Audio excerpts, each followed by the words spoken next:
Andréia, para a gente começar a falar sobre esse tema que tem uma palavra difícil, né? Rol taxativo, que você ouve assim, quem não conhece o tema fica meio perdido, né? Mas antes da gente entrar no tema, eu vou pedir para você fazer uma breve apresentação sua.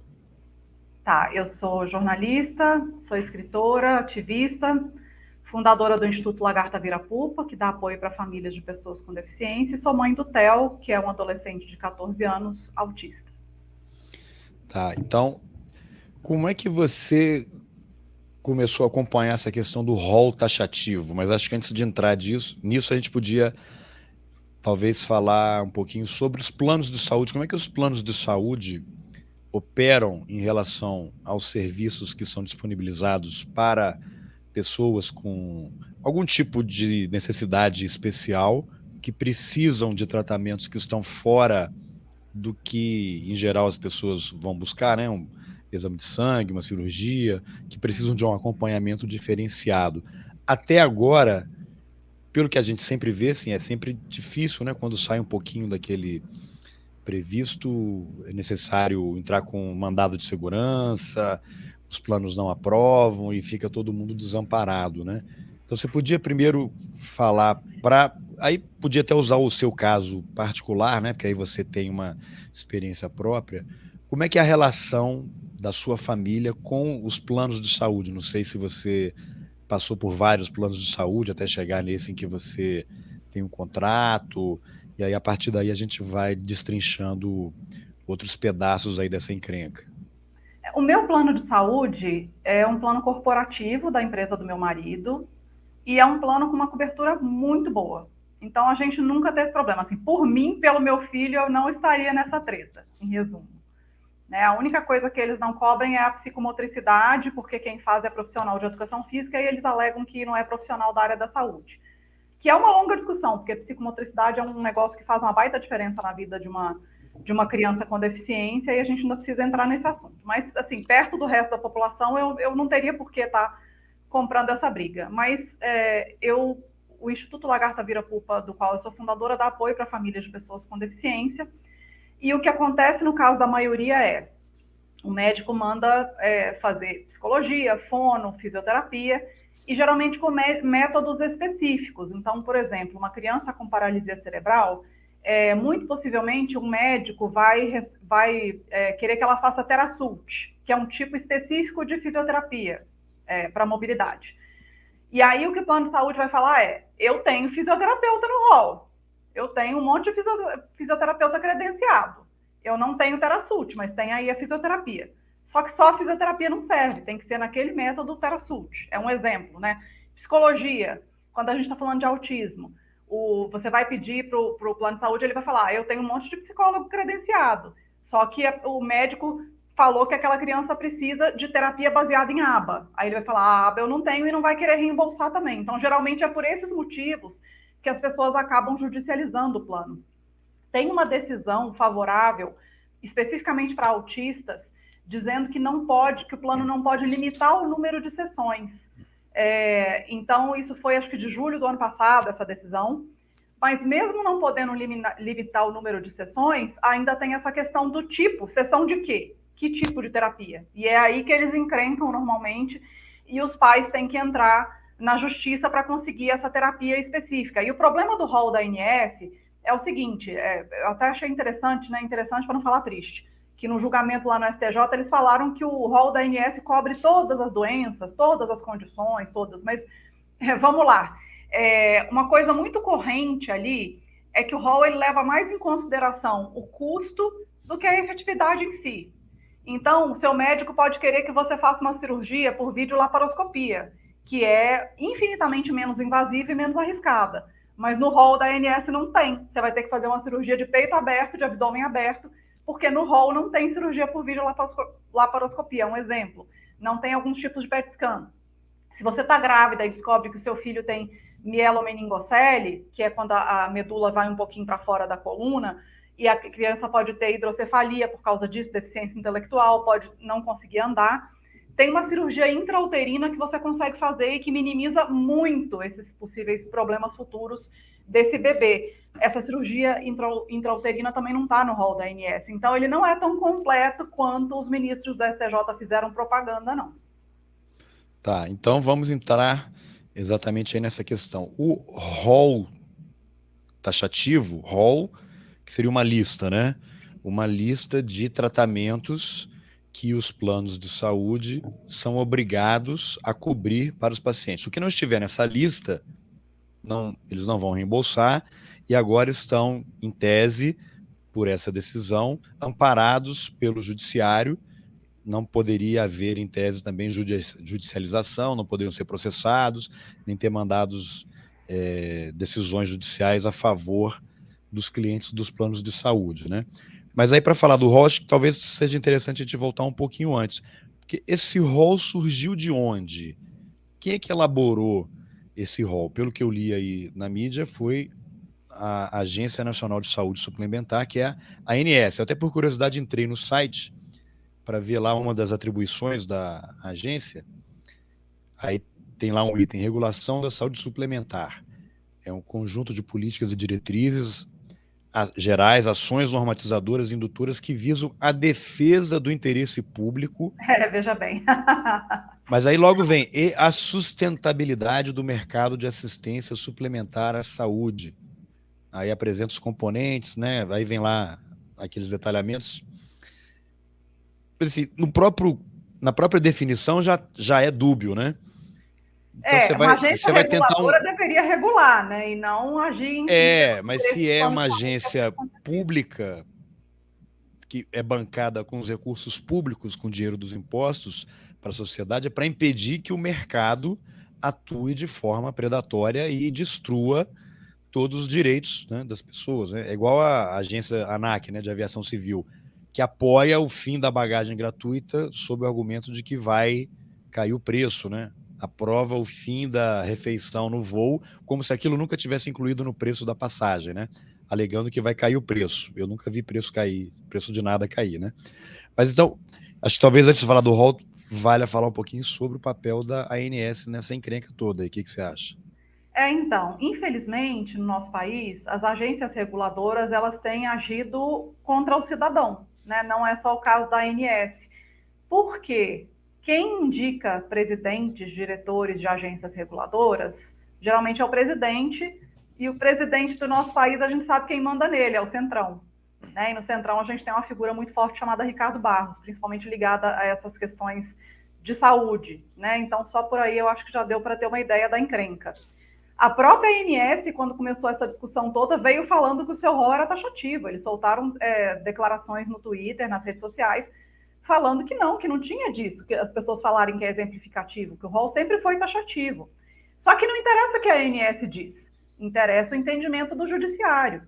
E até uns anos atrás, qualquer pessoa que judicializasse, se tivesse um pedido médico, o médico falando que aquele procedimento, aquela cirurgia, aquele tratamento era essencial, essa pessoa tinha ganhos na justiça, ganhava liminar para fazer esse tratamento. Então, o entendimento do judiciário sempre foi de que esse rol de procedimentos e eventos em saúde era exemplificativo.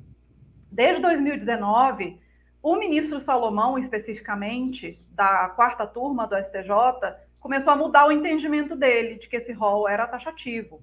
E o entendimento dele meio que contaminou toda a quarta turma. Então, os processos que caíam na terceira turma, que é da ministra Nancy, era determinado que era exemplificativo, quando caía na quarta turma, as pessoas levavam a paulada na cara que era taxativo esse rol. E aí a Unimed entrou com esse processo chamado embargos de declaração, justamente para unificar esse entendimento do judiciário sobre esse rol. E aí a gente caiu onde caiu. Eles tentaram amenizar falando que tem exceções, é o que eles falam de taxativo mitigado. Mas essas exceções foram colocadas de forma que são praticamente impossíveis de você cumprir, porque eles colocaram critérios para essas exceções. Então, tem que ter o pedido médico, e aí o médico vai ter que explicar e esclarecer se isso tem evidência científica comprovada, se tem validação de órgãos internacionais ou nacionais, no caso do nacional, a Conitec, por exemplo. Não pode ser uma coisa que nunca foi rejeitada pela ANS. Tem que ter esgotado todas as possibilidades contidas no rol da ANS, e tem que mostrar que não tem nenhuma alternativa no rol da ANS que, de fato, substitua aquele procedimento. E aí a gente cai naquilo que eu falei, uma cirurgia por videolaparoscopia tem substituto. Então, eles não vão querer liberar. Por mais que a por vídeo laparoscopia seja menos invasiva e menos perigosa, mas tem um substituto no rol. Então, a pessoa que judicializar possivelmente não vai conseguir mais. Né? Então, a gente está nesse enrosco aí, que foi colocado de uma forma que as exceções são praticamente impossíveis de cumprir. Agora, eu conheci você por conta do Twitter, né? Você começou a aparecer na minha timeline aí por conta dessa história. E o primeiro tweet seu que eu vi foi um relacionado a que haveria advogados lá no plenário do STJ já falando por telefone com as empresas, já para derrubar liminares que garantiam os direitos dos consumidores, né, dos pacientes. O que você pode comentar sobre isso? A gente estava na porta do STJ, e quando eu falo a gente, né, porque eu sempre deixo muito claro que eu não fiz nada sozinha, né, eu posso ter sido a pessoa que puxou muitas mobilizações, porque eu tenho muita visibilidade, mas lá tinha grupos de várias cidades do país, teve um grupo de Goiânia que foi lá e acampou lá na porta, na noite anterior, eles deram a possibilidade de alguns advogados entrarem para assistir o julgamento lá dentro, com limitação de número. Eles já começaram a dar uma segurada, porque lá no STJ, qualquer advogado que chegar e mostrar a carteirinha da OAB pode entrar. Mas esse dia eles impuseram um número, usaram a desculpa que era da pandemia, e aí a gente colocou lá dentro 2 advogadas do Instituto Lagarta Virapupa e uma advogada que é nossa parceira, que é a Adriana Monteiro, da OAB de Brasília, que já foi, inclusive, advogada subestabelecida desse processo da Unimed. E entraram outros advogados do grupo da Mobilização Nacional contra o Rol Taxativo também. O que essas pessoas contaram para a gente é que tinha advogado de plano de saúde jogando Candy Crush lá dentro, visivelmente despreocupado, porque aparentemente já sabiam no que aquilo ali ia dar, e que assim que se formou a maioria, eles começaram, inclusive falou para uma das advogadas, já estou ligando lá no TJ, porque eu já vou começar a recorrer das liminares. Né? Então, para eles foi uma coisa imediata. Uma das nossas advogadas saiu lá de dentro, foi pesquisar o processo dela e viu que a AMIL já tinha peticionado no processo dela. Ela tem trigêmeos autistas que fazem todo o tratamento por causa de liminar. Foi uma coisa muito imediata. Você já tem alguma informação de liminar que já caiu por conta dessa decisão? Algumas. Inclusive, eu tenho dado muito. A imprensa está muito em cima, né? Todo dia vem uns 4, 5 no meu WhatsApp, porque eu tenho postado esses casos. Às vezes eu oculto os nomes, porque a pessoa às vezes não quer aparecer, claro. E eu nem tive tempo de perguntar para a pessoa, então eu oculto o nome, e eles vêm atrás de mim querendo os contatos, porque está saindo algumas matérias na mídia já sobre pessoas que já perderam as liminares já. Tá, isso significa basicamente a falência, né, financeira de uma família, né, para ter que arcar com um tratamento desse. O problema não é só se tirar o tratamento, quer dizer, já é um problema imenso, porque tem tratamento, uma coisa é um tratamento de reabilitação, que já vai fazer um dano imenso, ou um tratamento para uma criança autista pequena, que poderia deixar essa criança um adulto muito mais independente e autônomo, já é um estrago imenso. Agora, você imagina pessoas que dependem de home care, que tem respirador em casa, ventilador mecânico, e chegou um caso para a gente esses dias, que a liminar da pessoa caiu. Eu até postei esse caso e saiu no Metrópolis ontem. Foi um print, né? De uma troca de mensagem da enfermeira dizendo que o plano mandou desligar, tirar o tubo, literalmente, tira da tomada. Esse foi o segundo. O primeiro foi de uma criança com uma síndrome rara, que tem traqueostomia, precisa de ventilação mecânica, um monte de coisa, e a mãe me mandou uma mensagem no inbox falando que o advogado tinha avisado que a liminar caiu. E outra foi essa, de uma amiga advogada, que a filha tem uma síndrome rara e depende de home care, e a enfermeira não foi, ela foi ligar para saber o que tinha acontecido, e tinham mandado ela sair e desligar o respirador do menino, porque caiu a liminar, e ela não quis fazer isso. Então, já são alguns casos... Isso seria um homicídio, não? Então, sim. A nossa advogada está até tentando entrar em contato com a família para ver se consegue ajudar e tudo, mas, infelizmente, a gente fala essas coisas e as pessoas vão acusar a gente de estar fazendo fanfic, né? E eu sempre tenho os contatos para quem quiser entrar em contato da imprensa para ver que não é fanfic nenhuma, é porque a coisa é tão absurda, tão desumana, que as pessoas duvidam realmente que alguém seria capaz. Eu, sinceramente, não duvido de mais nada. Pelo que eu tenho visto, assim, nas últimas semanas, eu não duvido de nada. Não, o que eu acho surreal, assim, tem esse print da enfermeira dizendo que o plano mandou era desligar o aparelho, ela se recusou, não foi trabalhar. Eu fico imaginando assim, porque vai ter alguém, né? Vai ter alguém que vai aceitar e vai lá tirar da tomada. Como é que vai acontecer? O que vai acontecer nesse caso? Olha, eu não sei, mas a gente está caminhando para ficar igual nos Estados Unidos, né? Que a pessoa cai eu já ouvi casos assim, de pessoa que caiu naquele vão do metrô e teve fratura exposta, e as pessoas falando, vou chamar uma ambulância, a pessoa, não, não chama, não chama, não chama.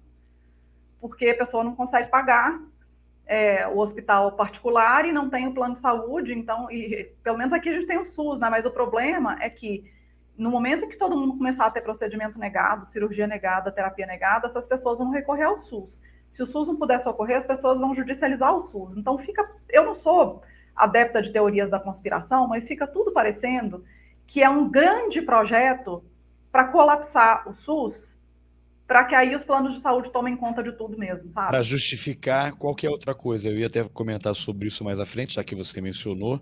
Não é à toa que saiu esse projeto de nação feito aí pelo Instituto Vilas Boas, né? O General Vilas Boas, famoso pelos tweets, apoiado pelo Mourão, né? Pelo governo militar atual, e que estava ali, se não me engano, além do projeto de cobrar mensalidade de universidades públicas, como se fossem gratuitas, né? Como se as universidades não fossem resultado do recurso da sociedade, dos impostos.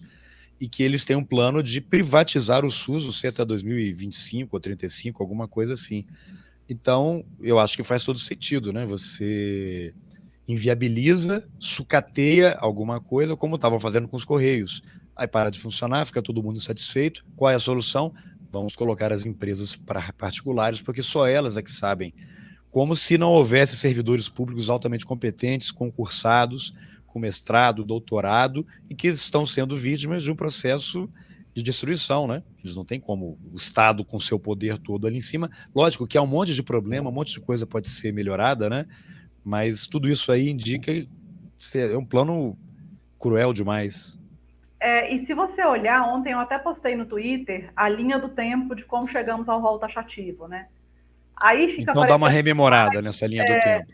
aí fica parecendo mais ainda que o negócio foi muito costuradinho, assim, né? Porque em setembro foi colocado em pauta o julgamento, aí logo no início de setembro o ministro da Saúde colocou uma medida provisória que tinha lá em um dos artigos que quem decidia a amplitude da cobertura dos planos de saúde era a ANS, sutil, e aí essa medida provisória ficou lá, e aí o ministro Salomão, que era o relator do caso, que foi o primeiro a dar o voto, deu o seu voto em favor da taxatividade do rol, alegando, dentre outras coisas, essa medida provisória, que tinha acabado de entrar em setembro. Aí a ministra Nancy pediu vista, ela viu que ia dar ruim, pediu vista. A Nancy está sempre do nosso lado, ela é maravilhosa, graças a Deus. É uma pessoa que leva a sério a Constituição, né? O julgamento retomou em fevereiro. A ministra Nancy deu o seu voto muito bem fundamentado na Constituição, que é regida pelo princípio de não retrocesso de direitos, né? E o ministro Cuevas pediu vista. Isso foi em fevereiro. Primeira semana de março, o que acontece? O Bolsonaro edita essa medida provisória de setembro e transforma em lei, que é a lei 14.370, ou 13.470, eu sempre me confundo. 14.370, está anotado aqui, inclusive.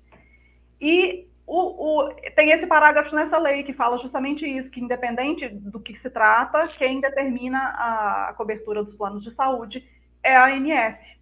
E aí vem o julgamento no dia 8 de junho, e pelo menos 3 ministros, ao dar o seu voto pelo rol taxativo, alegam que tem essa lei que diz que quem determina a cobertura dos planos de saúde é a ANS.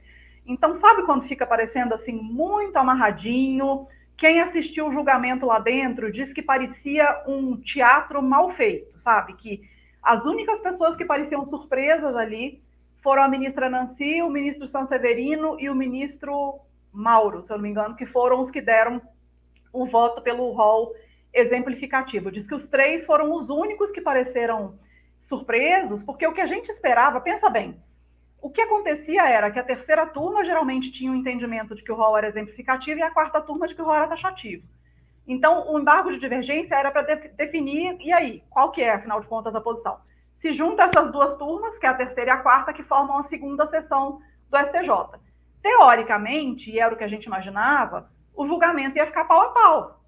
Porque se uma turma pensa assim, a outra turma pensa assado e tem o mesmo número de ministros, a gente imaginava, deve ficar empatado, e aí o relator, que é o Salomão, infelizmente, vai dar o voto pela taxatividade. Mas foi uma lavada, foi quase um 7-1 da Copa do Mundo. Então aquilo surpreendeu todo mundo. Aparentemente só não surpreendeu os advogados de plano de saúde que estavam lá dentro jogando Candy Crush. Você, um pouquinho antes aqui na conversa, falou que o ministro Salomão foi mudando o entendimento ao longo do tempo, né? Em relação ao rol taxativo. O que você poderia comentar um pouco mais sobre isso? Ele já tinha tomado decisões anteriores contrárias ao rol taxativo, beneficiado Não, ele cliente? votava pelo rol exemplificativo, e a partir de uma data específica, em 2019, ele mudou de ideia, e tem coisas que eu não posso falar porque o meu jurídico me proíbe.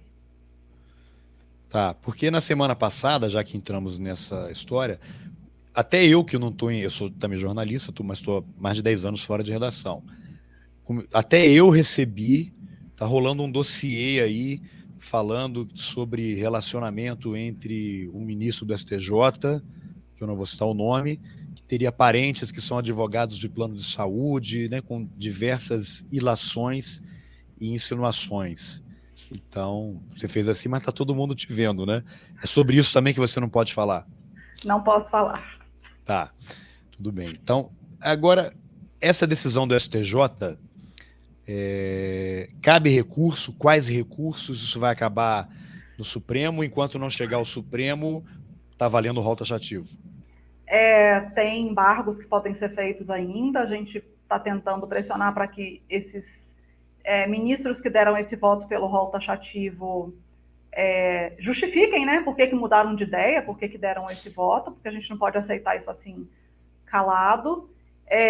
Existe possibilidade de ADI em cima dessa lei 14.370 que justificou o voto de alguns ministros, a gente está vendo isso. ADI é uma ação direta de inconstitucionalidade. Existem outras possibilidades que eu ainda não posso falar a respeito, e existe ir no Supremo. Só que para ir no Supremo, a gente tem que ir extremamente bem fundamentado, porque o Supremo dá a palavra final, e se a palavra for pelo rol taxativo, aí a gente está ferrado de vez. Então, a gente não é uma coisa tão simples ir no Supremo. E uma coisa interessante aconteceu, que do nada, né, parece que os deputados e senadores acordaram só depois que teve a votação.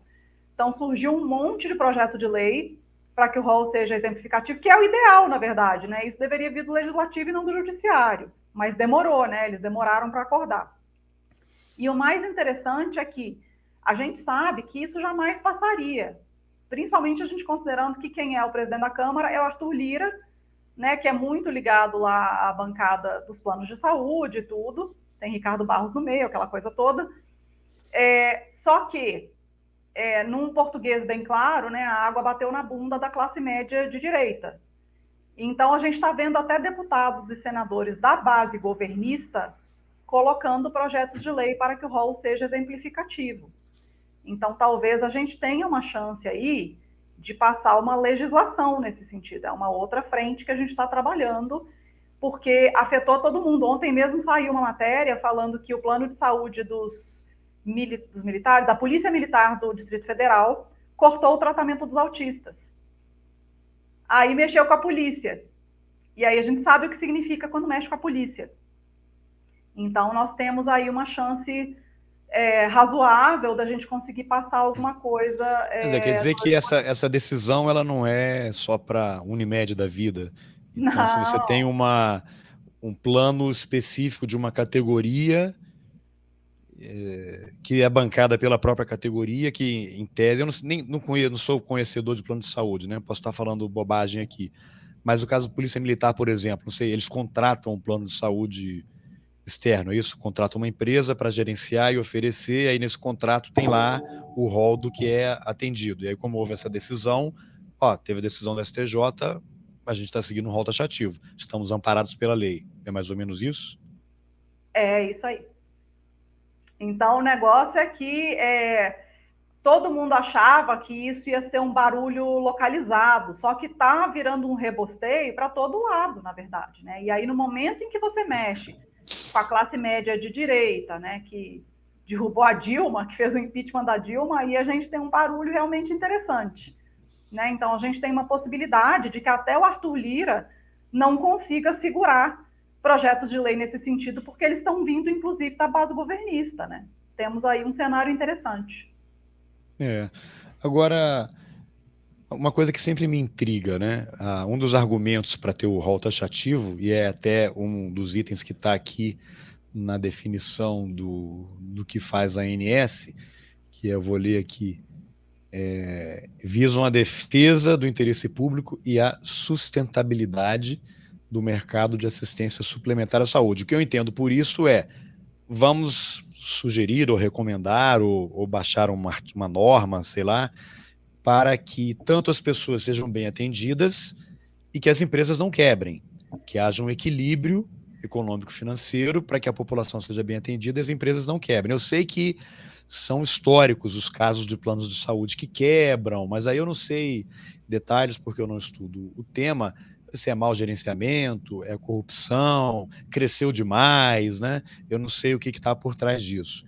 Mas o que me remete também é aquela coisa de empresa de ônibus, né? Que sempre tem problema e quer mais dinheiro, mas sempre tem gente querendo, né, abrir empresa de ônibus, participar de licitação, e tem sempre gente querendo fazer um plano de saúde. Não é possível que um negócio que dê prejuízo haja tanta gente querendo operar nesse mercado, né? Eu não sei, nem sei se você teria aí números sobre o faturamento ou lucro desse setor que mostre que realmente os caras estão para quebrar, né? Que não tem...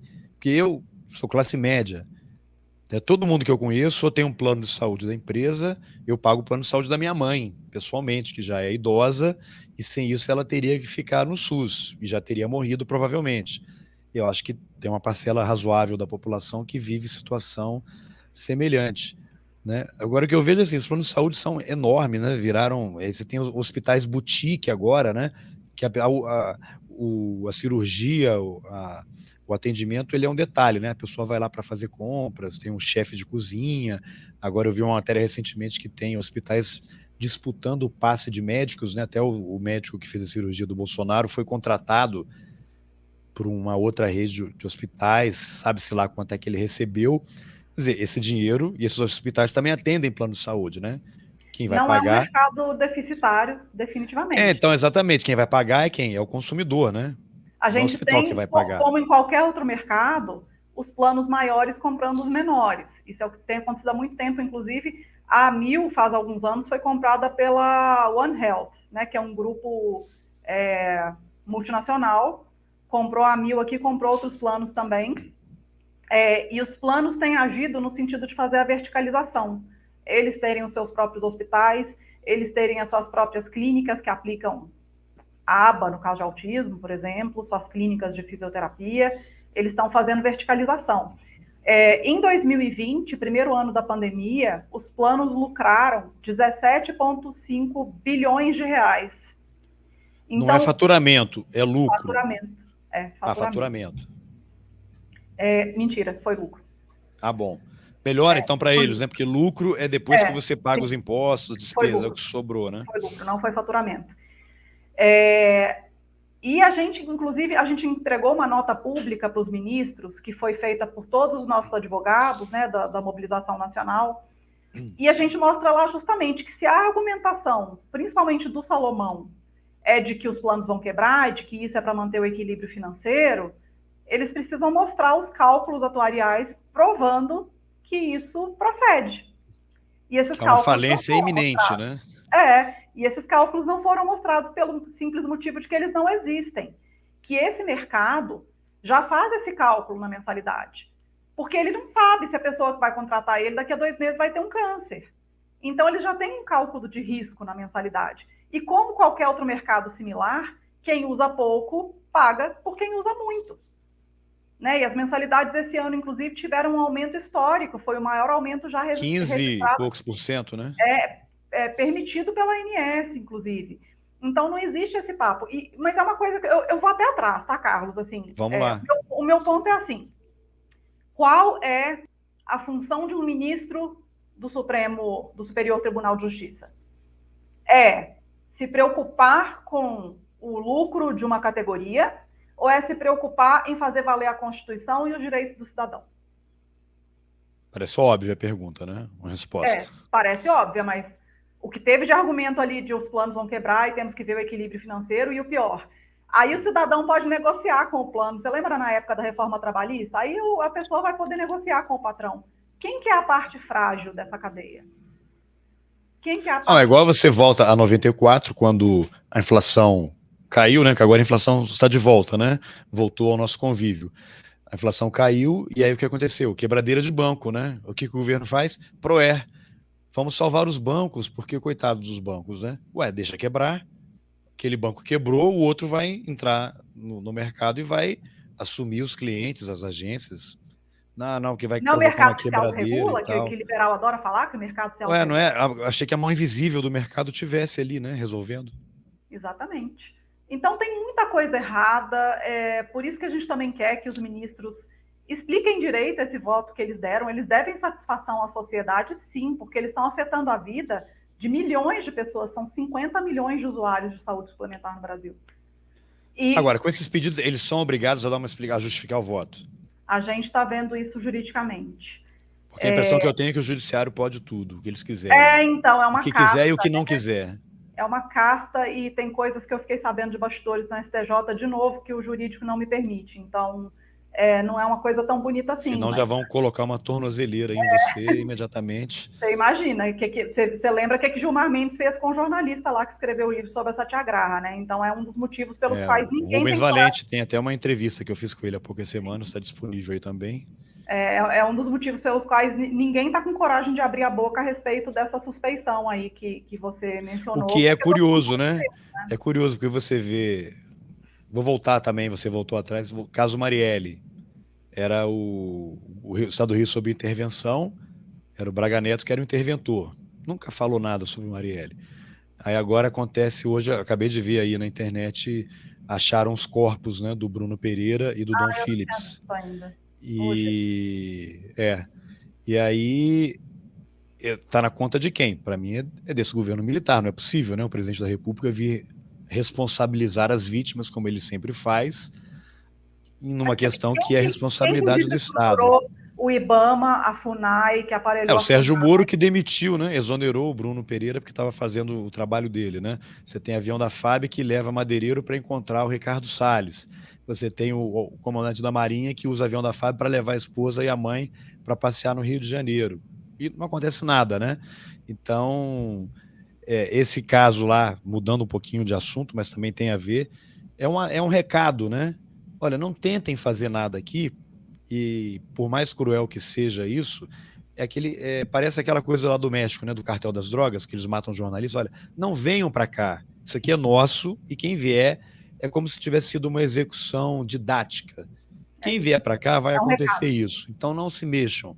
Então você tem lá o Rubens Valente, uma decisão também educativa, né? O caso agora da Juliana Dalpiva também, que fez um podcast lá sobre a família Bolsonaro, e aí recebeu ameaça do advogado da família Bolsonaro, divulgou e foi condenada. Você não pode divulgar mensagem privada sua. Oi? Sendo que foi uma ameaça, mandou, né? Se a pessoa te mandou, ela não está sabendo que ela corre esse risco, né? Eu sempre penso assim. Mas, enfim, a gente está muito ferrado, né? A coisa está muito difícil. Sabe que eu gravei uma live ali na porta do STJ assim que acabou o julgamento e eu chorei, eu estava chorando muito e essa live viralizou e eu nunca imaginei que ia viralizar uma live porque eu estava chorando, porque a minha sensação era de que eu tinha levado um tapa no meio da cara, sabe, aquela coisa, porque eu principalmente que sou essa pessoa que luta, que quer mostrar para as pessoas de que a gente precisa votar direito, de que tem esperança, de que dá para as coisas melhorarem, que a gente precisa, né? A gente precisa acreditar na justiça. Se você tem os seus direitos aí, a escola, por exemplo, não está fazendo a inclusão escolar do seu filho como deve, procura a justiça, a gente tem que procurar.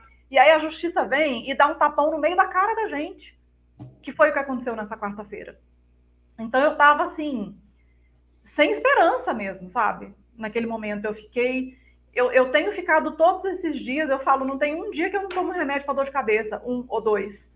Porque todo dia é recebendo mensagem de mãe desesperada, porque vão cortar o home care do filho, mãe que a liminar caiu, aquele dia que vazou aquelas mensagens horrorosas da Unimed, comemorando queda de decisão judicial que mantinha respirador e traqueostomia de criança com deficiência. Você pode relembrar o que foram essas Meu mensagens? Deus! Quando eu recebi aquilo, eu falei, a pessoa me mandou só a arte, tudo, eu falei, isso é fake. A pessoa me falou, não, eu tenho print, eu tenho o e-mail. Aí me encaminhou o e-mail. Só que aí, obviamente, eu não posso postar porque é sigilo de fonte. Que era uma ex-funcionária da Unimed BH, que estava horrorizada com aquilo, enfim, já não está mais na empresa e encaminhou aquilo para a gente. E-mails internos da Unimed BH comemorando decisões judiciais que deixaram criança autista sem PECs, que é uma metodologia de comunicação alternativa, sem terapia baseada em ABA, sem medicamento nacional e importado, sem um monte de coisa, e aí falando, nosso time é um super exército, nós ganhamos, tinha uma hashtag, sabe, uma coisa horrorosa. E a outra era pior ainda, que era de uma criança que tinha traqueostomia, precisava de ventilador mecânico, canabidiol, provavelmente porque ela tem convulsões de difícil controle, epilepsia de difícil controle, e eles comemorando que o juiz deu ganho de causa e eles iam poder retirar tudo aquilo da criança. Cara, eu não sou poliana num nível que eu acho que o plano não vai ter um advogado que vai tentar derrubar a liminar e que isso financeiramente é bom para eles. Mas comemorar nesse nível de mandar e-mail para as pessoas com carinha sorridente, com estrelinha nos olhos, isso beira a psicopatia.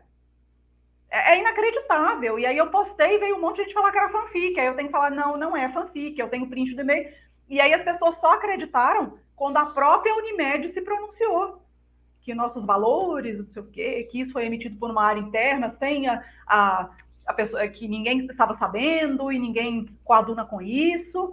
A Unimed teve que vir pedir desculpa para as pessoas acreditarem que aquilo era real, de tão bizarro e psicopata que era.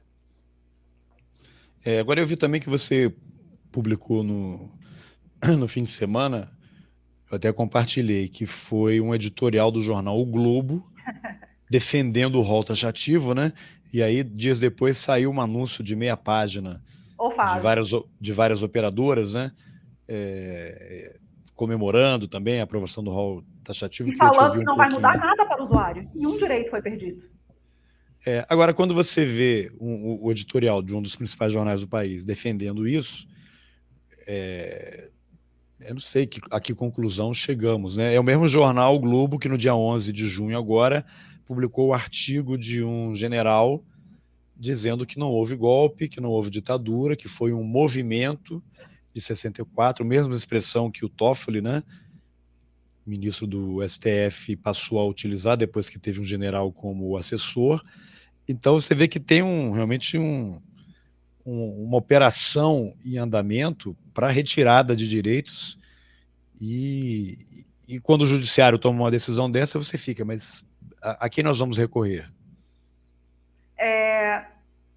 Eu, como jornalista, eu acho isso bem assustador né, a gente estuda ética na faculdade, tudo, conflito de interesse, e o que me assustou naquilo foi que o Globo não se preocupou nem em disfarçar, né? Manda aquele editorial horroroso defendendo essa decisão do STJ, falando que o STJ acertou em limitar a cobertura dos planos de saúde, e 3 dias depois manda um anúncio de mais de meia página, assinado pela Unimed, pela Abrange, que é a associação lá dos planos de saúde, ainda por cima um anúncio falando que nada mudou para o cidadão, que não houve perda de direitos. Então a minha pergunta é muito simples. Se nada mudou, se ninguém vai perder nada, por que eles entraram com os embargos de divergência no STJ? Por que precisou ter um processo no STJ, então, se não ia mudar nada? Isso não faz o menor sentido. Porque, como já dizia o Lampedusa, é preciso que tudo mude para que tudo continue como está, né? Eles Só que não, né? A inteligência das pessoas. É isso. Estão chamando a gente de burro. Validados pela justiça agora, né? Então, eu não sei. E agora, o que você poderia comentar mais para a gente caminhar para o final aqui em relação a próximos passos aí? Houve esse pedido aí para que os juízes expliquem os seus votos, mas eu fico um pouco sempre assim... Isso daí, eles vão explicar, o que me remete sempre àquele presidente do Superior Tribunal Militar também, quando vazaram não, né? Quando o historiador Carlos Fico passou para Miriam Leitão os áudios dos julgamentos no STM durante a ditadura, em que todos sabiam que acontecia tortura, e ele falou, não, vamos fazer o que sempre fizemos, vamos ignorar, não devemos satisfação a ninguém, já sabemos a que isso interessa, é como se não houvesse responsabilidade e eles não se sentem obrigados a se explicar para a sociedade. A minha impressão é que não sei, acho difícil isso mudar. O que você acha? Então, eu vou te falar que o primeiro tapa na cara que eu tomei foi na primeira manifestação que a gente fez lá na porta do STJ, quando o julgamento retomou em fevereiro, que a gente estava lá acorrentada, lá na porta, e aí chegou um segurança e falou, quem que é a Andréia? Quem que é a Andréia? Falei, sou eu. Ah, o presidente do STJ quer ver você e mais 4. Você pode entrar com mais 4 pessoas. Aí as meninas que estavam lá conseguiram negociar para entrar 10. Entramos em 10 para ir falar com o senhor Humberto Martins, que é o presidente da STJ, né? Entramos lá no escritório dele, uma sala bem grande e tudo, e ele nos recebeu com uma Bíblia aberta na frente dele, na mesa.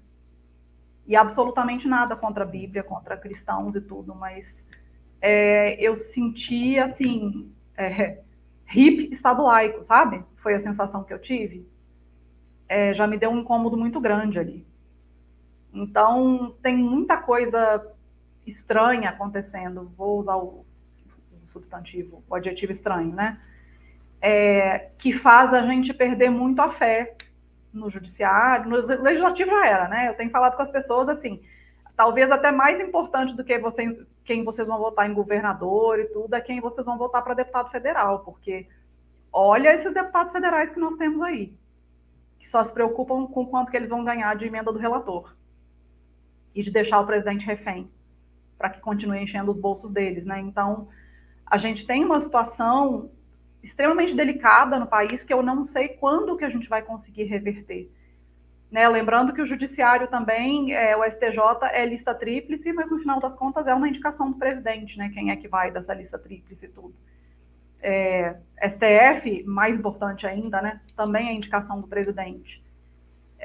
Então a gente está numa situação política que envolve o judiciário também muito delicada no nosso país, e a gente tem que tentar esperançar, como diz Paulo Freire, porque está realmente difícil. É o que eu te falei, nos últimos dias eu estou vivendo na base da Neusaldina, né, por causa do que chega no meu inbox todos os dias. E tentando ver os próximos passos, a gente ainda tem o STF, a gente tem ministros lá que a gente sabe que com certeza vão pelo lado da Constituição, mas a gente tem que ir muito estruturado, porque da mesma forma que o lobby dos convênios conseguiu no STJ o que conseguiu, pode conseguir no STF também, né? A gente está muito refém, é muito difícil isso. Muito bem, André. Então eu me solidarizo aqui com a sua luta, que no fundo é a luta de todos nós, né? Para que isso se resolva de uma forma que seja benéfica para a sociedade. Já me coloco à disposição aqui também para a gente fazer outras conversas assim que houver novidades em relação a esse assunto, tá bom? E obrigado pela entrevista. Obrigada a você, eu vou avisando, só me seguir lá no Twitter que eu vou dando notícias na medida do possível, o que o jurídico permitir. Tá ótimo, obrigado. Obrigada a você.